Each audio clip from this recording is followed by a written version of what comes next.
Good morning. Welcome to Just for Today, a time of eclectic readings, sharing of perspectives, meditation, and prayer. I am Reverend Rafe Ellis, Senior Minister and Spiritual Leader at the newly joined Centers for Spiritual Living Communities of Columbia and Greater Baltimore. Today is April 5th. And what called to me this morning off of the many shelves around me is Melanie Beattie's book, Beyond Codependency and Getting Better All the Time. And I opened it up to this. Closeness and intimacy can look like two people sitting down having coffee, talking. Three people sitting around a table chatting. Two people cooking dinner together or painting a room. Two people fishing. One person praying. A couple dancing together. Or two people silently holding hands while riding in the car or watching the sunset. These activities aren't necessarily acts of intimacy or closeness, but they can be. For closeness to exist, both people have to want it to be that. We need to be present and available for closeness. We have to desire it and be willing to have it. We have to drop pretense and fear and shed games and protective devices. Intimacy and closeness can involve doing something or just being together. But the being is the prime importance. So is wanting to be together. We have to spend time together to accomplish that.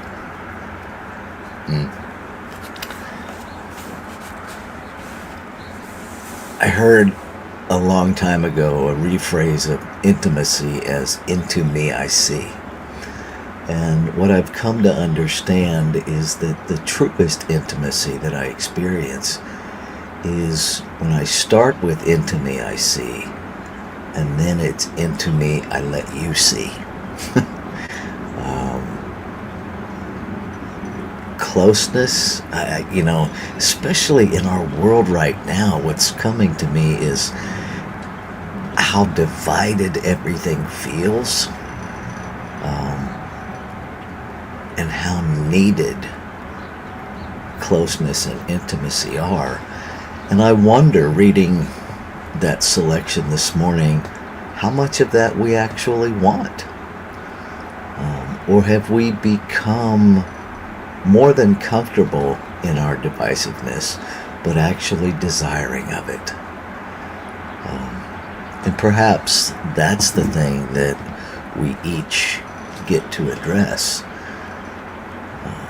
Do we really want to heal the divisiveness? Or does it serve us? Does it serve that part of us that either doesn't know how to be intimate, is afraid to be intimate, or just doesn't want to be? That's what's alive in me this morning when I read that reading and just allow myself to be present in the moment. Would love to hear your perspectives, or more accurately, see your perspectives shared in the chat. If anybody has anything they would like to share, now is the time to do that. If you're watching at some other time, please feel free to share your comments then as well. One comment, great question. Thank you for that. And I think if we more courageously just lived in the questions, we would become aware of more answers. I think sometimes we get in our own way seeking answers rather than just being present with the question and allowing something in us to answer it.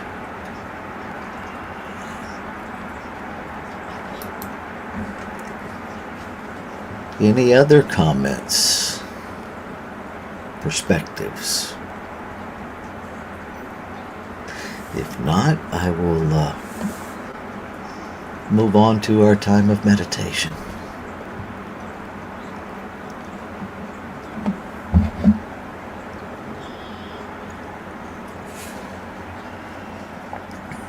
Okay. So this is literally just a 5-minute timed meditation practice. And so I invite you to simply practice being present with and in the moment. No matter what thoughts come up, no matter what noises you hear around you, no matter what body part itches, just be present in each moment. If you find yourself struggling with that, one technique is simply to shift your attention to your breath. And that, as I have been taught, is just the returning to our beingness. Okay, here we go.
So I bring my attention, my intention, to this moment, where I recognize there is only one infinite, self-existent, ever-present substance that is simultaneously the source of and creation itself. One whole, complete, and perfect, unformed everything. Infinite possibility, expressing itself in a multiplicity of individualized forms, functions, circumstances, situations.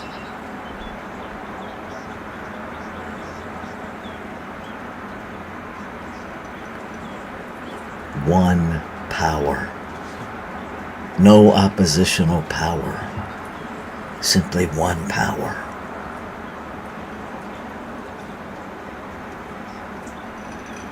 One love, one life, one breath, breathing all of life, one life living itself as every expression of it.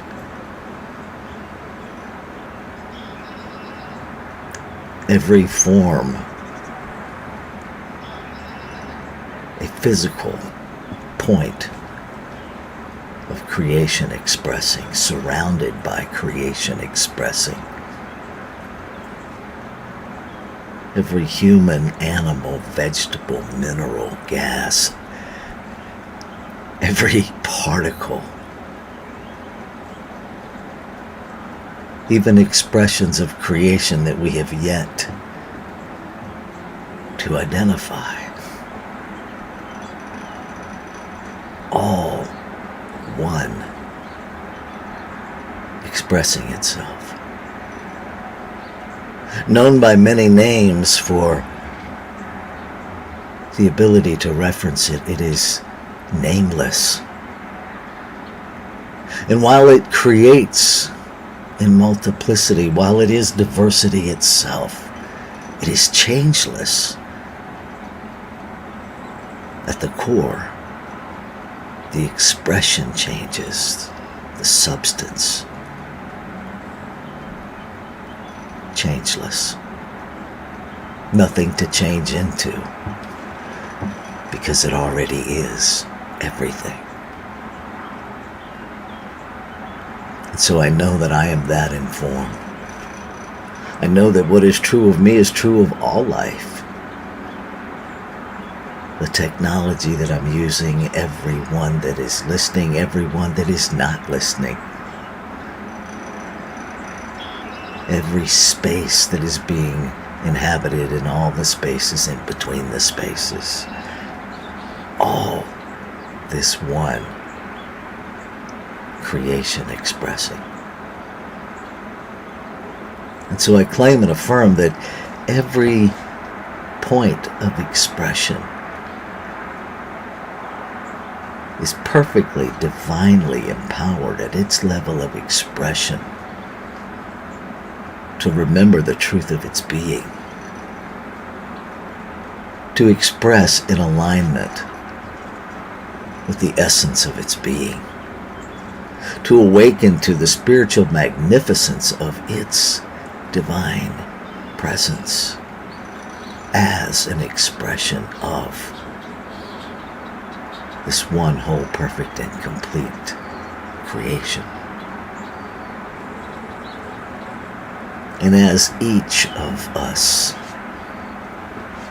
the collective expressions of creation, awaken to our spiritual magnificence, we express that in alignment with the truth of our being. And as I become aware of the truth of my being, I am instantly aware of the truth of all beings. Truth is changeless. No separation. And so I choose closeness. I choose intimacy. I choose to invest myself in relationship with the self. Self-expressing within me and the self-expressing as others that seem outside of me. I open myself to the vulnerability, knowing that it is only through vulnerability that trust grows. That it is only through the vulnerability that I become aware of all of my divine self.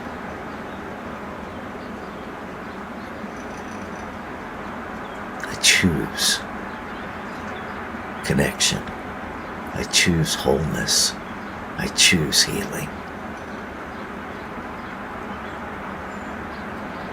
And I'm grateful. I'm grateful for the activity of creation, the doer of creation, the law of fulfillment, of manifestation, that simply receives the word, the ideas, the commitment, whatever we call it, simply receives it and makes it so. Acts upon it without judgment, without thought, simply knowing how to do and doing that. But knowing there is no time and space in the eternal. Only now. I know that it is already done. Never done in the future. Always done now. And so I can choose gratitude, and I do. I choose to live in the gratitude that it's already done, and to move through this day and every day in the spiritual, prayerful experience of expectancy.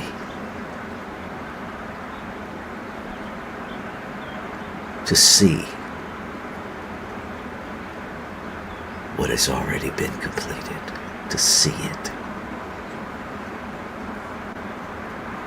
And so I release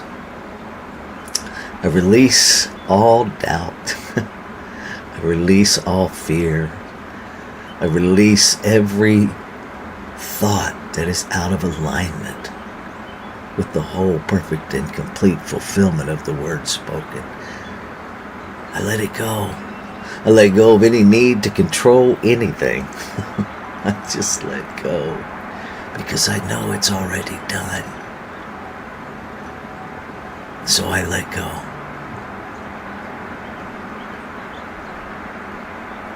Ashe. Shalom. Aho. Amen. Amen. And so it is. Namaste.